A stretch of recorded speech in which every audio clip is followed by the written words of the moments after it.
বিসমিল্লাহ মানে রাহিম। প্রিয় এলাকাবাসী ও প্রিয় দেশবাসী এবং বিদেশে অবস্থানরত প্রিয় ভাই বোনেরা, আসসালামু আলাইকুম। সম্মানিত সুধীয় প্রিয় দেশবাসী, আপনারা দেখতে পাচ্ছেন যে আমি এখন রয়েছি আমিনপুর থানার সিন্দুরিয়া গ্রামে। দেখতে পাচ্ছেন যে কৃষকদের এই সিন্দুরিয়া গ্রামে পর্যাপ্ত পরিমাণ যে কফি চাষ হয়। আমরা জানি প্রতি বছরের ন্যায় এবছরেও পর্যাপ্ত কফি চাষ হয়েছে।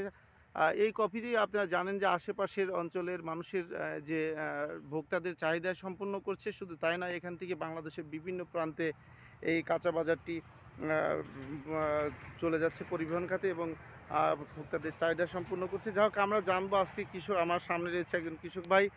এখানে দেখতে পাচ্ছেন যে তিনি সাধারণত এই কফি চাষ করেন।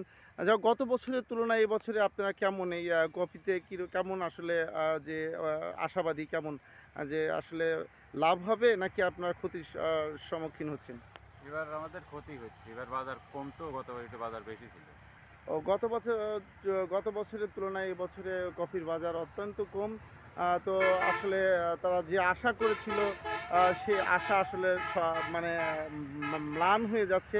তো আমরা আসলে সমস্ত যারা কৃষি অধিদপ্তরকে দৃষ্টি আকর্ষণ করছি, যারা এই ধরনের নিত্য প্রয়োজনীয় দ্রব্য এবং কাঁচা বাজার অর্থাৎ কৃষি খাতে যে সকল কার্যক্রমগুলো হচ্ছে আমাদের সবসময় যে লাগে, সেই কাঁচা বাজারের অবশ্যই যাতে একটা সামঞ্জস্যপূর্ণ বাজার থাকে, সেই আশা ব্যক্ত করছি।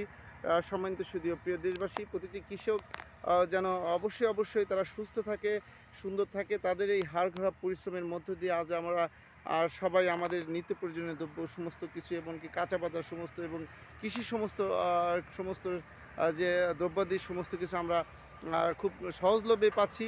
যা হোক, এই কৃষক ভাইদের আশার স্বপ্ন যেন পূরণ হয়, এরা যেন সুস্থ থাকেন সেই আশা ব্যক্ত করছি। আমি আপনাদের মাঝে আবারও আপডেট নিউজ নিয়ে ফিরে আসবো ইনশাআল্লাহ। আসসালামু আলাইকুম রহমতুল্লাহ।